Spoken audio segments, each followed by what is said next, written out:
Jesus propôs uma parábola, dizendo, a herdade, ou seja, a herança de um homem o quê? Rico, tinha produzido com abundância. E o que ele diz agora no versículo 17? E arrazoava ele entre si, dizendo, que farei? Não tenho onde recolher os meus frutos. Para um pouquinho aí, irmãos. Deus, ele não é contra a prosperidade. Se um dia Deus tem o plano que você seja rico, ele vai fazer com que isso aconteça. Porque o nosso Deus é Deus da prosperidade. Quem crê que Deus é Deus da prosperidade? A Bíblia ensina isso. Mas o que não pode é ter ganância. Eu não posso colocar riquezas e prosperidades, bens materiais, conquistas materiais, acima de tudo e de todos, e até da salvação. Não. Até porque o próprio Senhor Jesus, ele nos ensina, né, o apóstolo Paulo, ele falou sobre isso numa das cartas a Timóteo, que o amor ao dinheiro é a raiz do quê? De todos os males. E muitos têm se desviado da fé por causa da cobiça ao dinheiro, a ganância de ganhar dinheiro. Então, Deus não é contra a prosperidade, mas não pode ter ganância e não pode as conquistas estar acima de tudo, né? A pessoa passar por cima de tudo e às vezes coloca não só Deus em segundo plano, mas às vezes até a família. O que adianta às vezes a pessoa ganhar tanto dinheiro se não pode curtir com a família, não é verdade? Não pode desfrutar com a família, não adianta nada. Então eu só parei aqui para falar isso porque Deus não é contra a prosperidade. Então esse homem aqui, ele era rico. Mas o que acontecia com ele? Versículo 17, diz, vamos ler de novo. E arrazoava ele entre si, dizendo, que farei? Não tenho onde recolher os meus frutos. Veja que aqui já há uma atitude de arrogância. Ele arrazoava entre si, quer dizer, ele esnobava. O que eu vou fazer? Não tenho nem onde guardar, tenho tanta coisa. Quer dizer, ele até zombava das pessoas. É aquela pessoa que às vezes ela tem conquista e fica desmerecendo o outro, querendo se mostrar, né? Quando Deus der algo para a gente, isso é para glorificar o nome do Senhor, não é para diminuir ninguém, amém? Não é para esnobar, querer se mostrar para alguém que a gente é melhor que a pessoa, porque ninguém é melhor, nós não somos melhor do que ninguém, somos todos iguais. Então ele arrazoava, diz aí no versículo 17, entre si, dizendo, que farei? Veja que ele fez uma pergunta, o que eu faço? Não tenho onde recolher os meus frutos. E o versículo 18 ele diz, e disse, farei isto. Olha que interessante, ele faz a pergunta e ele mesmo responde. É o tipo da pessoa que não recebe, não aceita conselho de ninguém, né? Nem de Deus. Porque ele poderia ter dado um tempo, o que farei? E Deus trabalhar no coração dele, né? Olha, você está aí pensando muito em conquista, tal. Mas você vê que ele rapidamente ele perguntou e já logo respondeu. É a pessoa precipitada, é o coração impulsivo. Aquela pessoa que não dá a oportunidade para Deus trabalhar na vida dele ou dela. É aquela pessoa que não deixa Deus usar, às vezes, alguém para falar conosco, uma palavra, se a gente estiver no caminho errado. Então ele disse, que farei? Fez a pergunta, mas depois ele disse, farei isto. Quer dizer, a decisão dele, farei isso. O quê? Vamos continuar lendo? Versículo 18, e disse, farei isto, derribarei os meus celeiros e edificarei outros maiores, e ali recolherei todas as minhas novidades e os meus bens. Agora versículo 19, onde está a nossa mensagem. E direi à minha alma, quer dizer, ele falou com ele mesmo, alma, tens em depósito muitos bens para muitos anos. O que ele disse agora? Descansa, come, bebe, folga.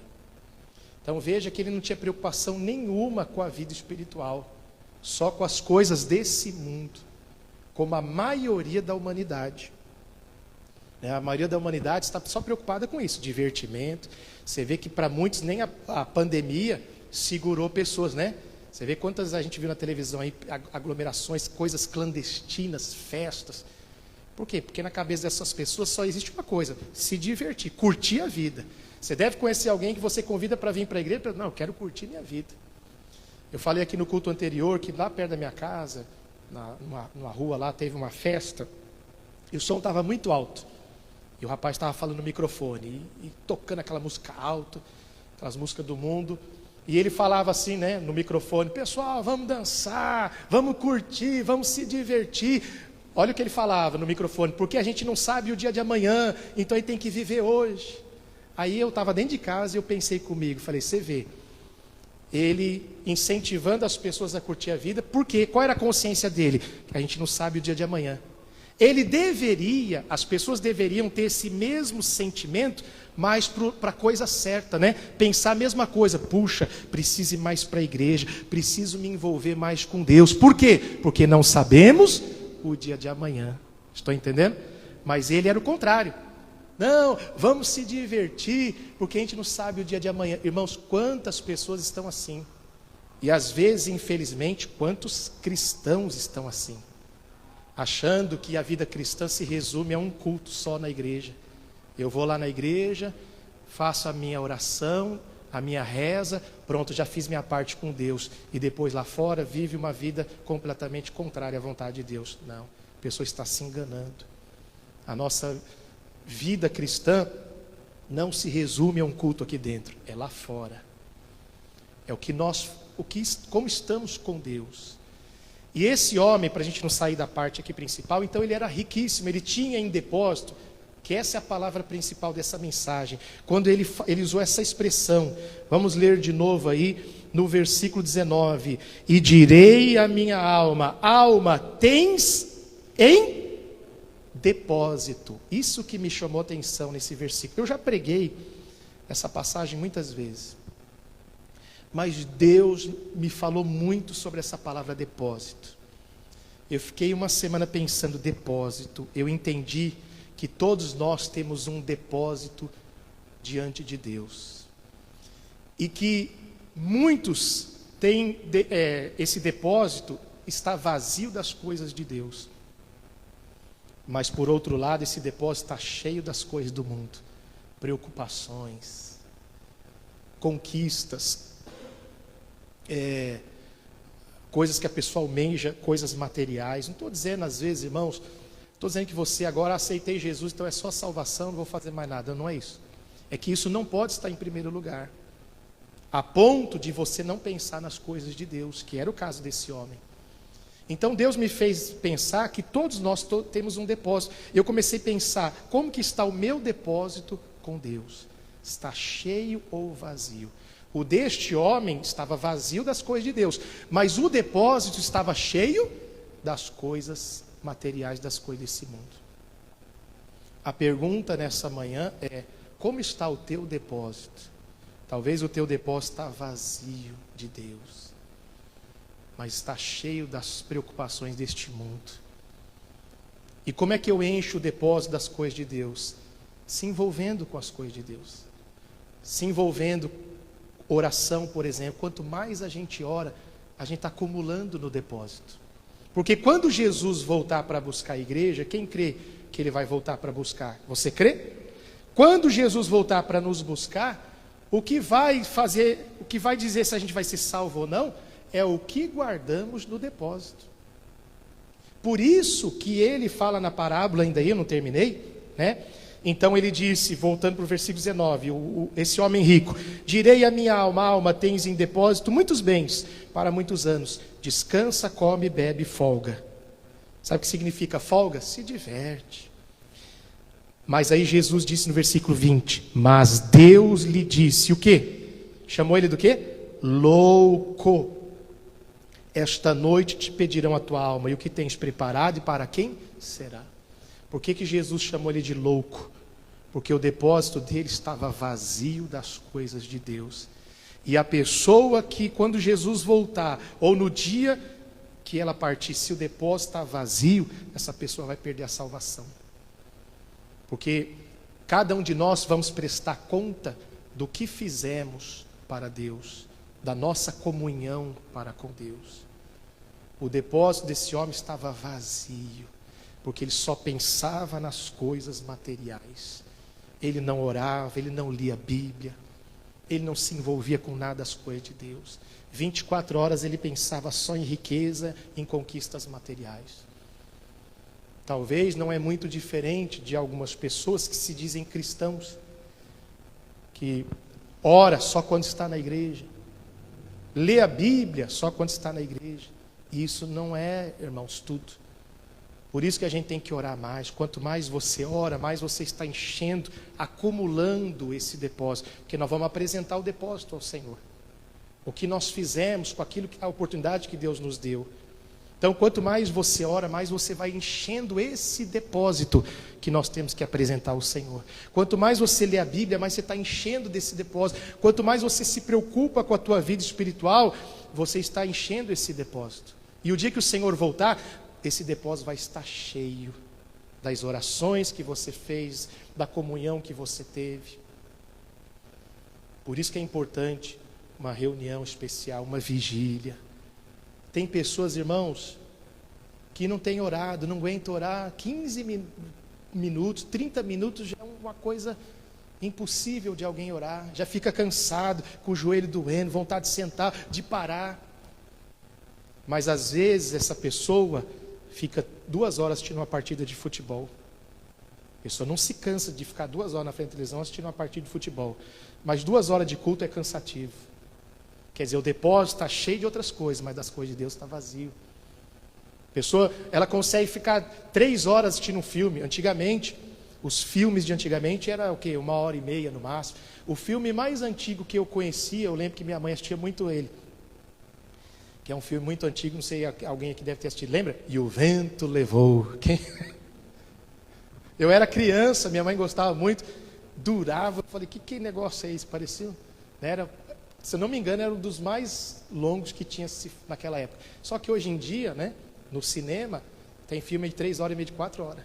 Quer dizer, a pessoa consegue ficar dentro de um cinema, ou na frente de uma televisão, na sala que seja de casa, assistindo 4 horas. Mas não consegue ficar 1 hora numa vigília de oração.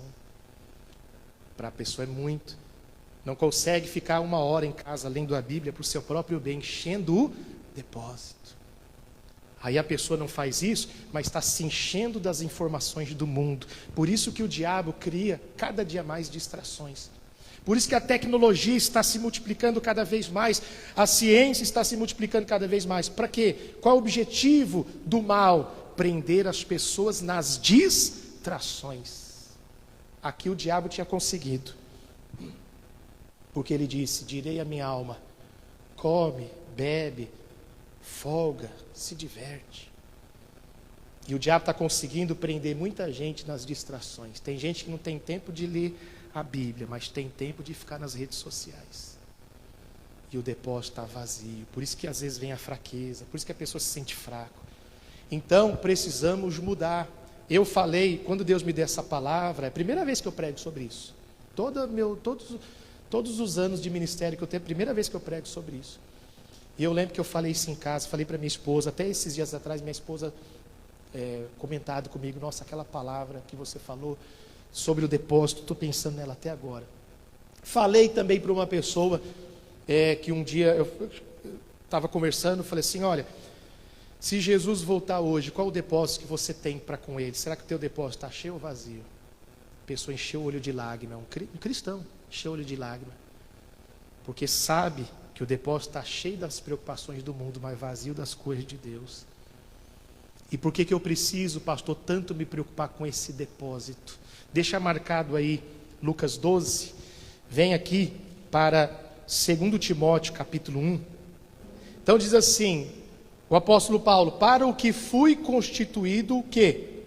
Pregador e apóstolo e doutor dos gentios. Versículo 12 agora.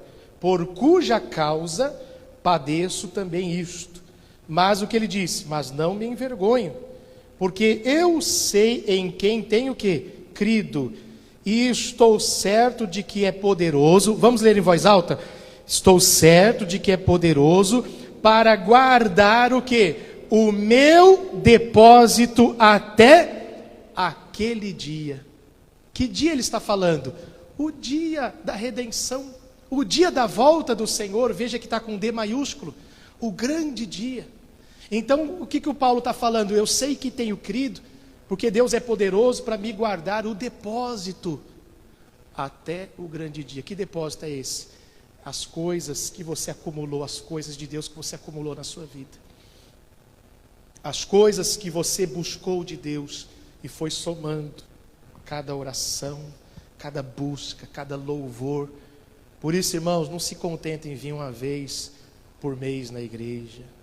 Uma vez por semana, se você pode vir. Quanto mais você vir, melhor. Por quê? Porque quanto mais você buscar, mais você vai ter no seu depósito.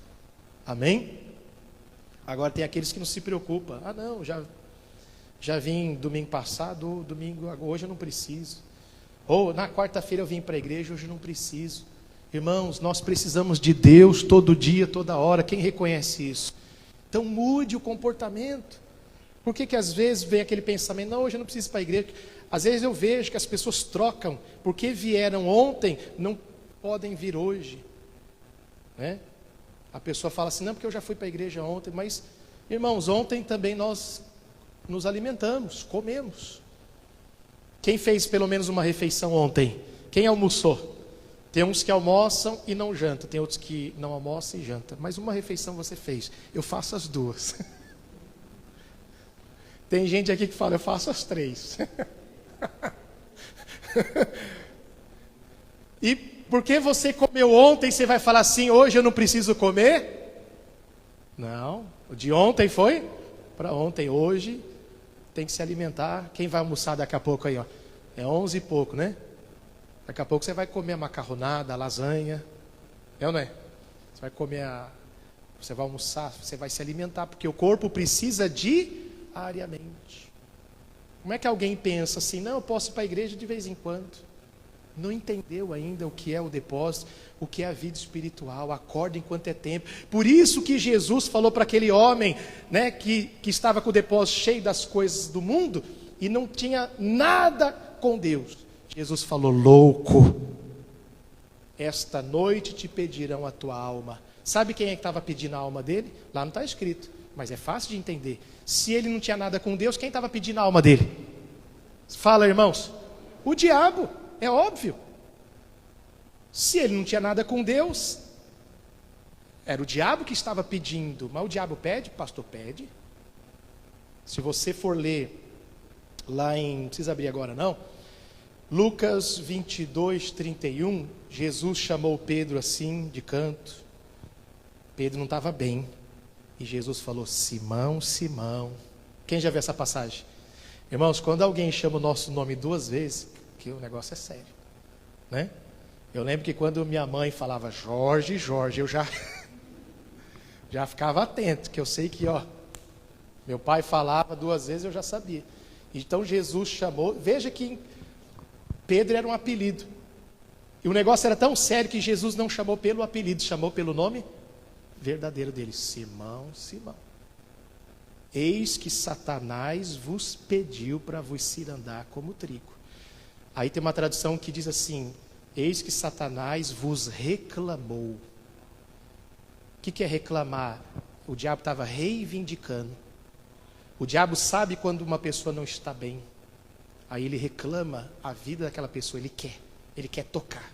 Quantas vezes eu já fazendo trabalho de libertação, um demônio manifestado numa pessoa, e eu, na hora de expulsar, falar, demônio, você vai sair dele, você vai sair dela, e o demônio falar, não vou sair, porque ela tem um ódio no coração. Quer dizer, ele está reclamando o direito dele. Quem está entendendo?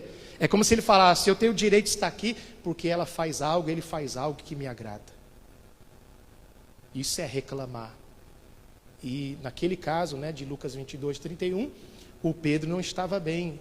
O diabo se aproveita quando a pessoa não está bem. E é essa hora que ele reclama, deixa eu tocar, eu quero tocar. Não estou falando isso para colocar medo em você não, mas é para despertar. Então, aí Jesus nessa passagem, né, disse, Simão, mas eu roguei por ti, para que a tua fé não desfaleça. Veja que a fé dele estava desfalecendo. Mas não saindo dessa história aqui. Então esse homem não estava bem. Então Jesus disse, louco, volta lá, Lucas 12, para a gente finalizar e participarmos da Santa Ceia. Lucas 12, versículo 20. Então Jesus disse no versículo 20, mas Deus lhe disse, louco, esta noite te pedirão a tua alma, e o que tens preparado, para quem será? Então você já sabe quem é que estava pedindo essa alma. Por isso Jesus chamou ele de louco, porque ele não tinha nada com Deus. Meu irmão, se eu fosse você ouvindo essa palavra, porque o dia que Deus me deu essa palavra, eu peguei para mim primeiro, eu falei, misericórdia, Senhor. Eu não tenho feito muita coisa, eu preciso fazer mais, eu preciso me envolver mais, parar de ficar gastando tempo com outras coisas que não edifiquem nada. Eu peguei para mim isso. Depois passei para minha família, falei para minha esposa, meus filhos, as pessoas mais próximas, e hoje eu estou pregando aqui para você. Então, ele disse, o que tens preparado para quem será? Aí versículo 21, assim é aquele que para si ajunta o quê?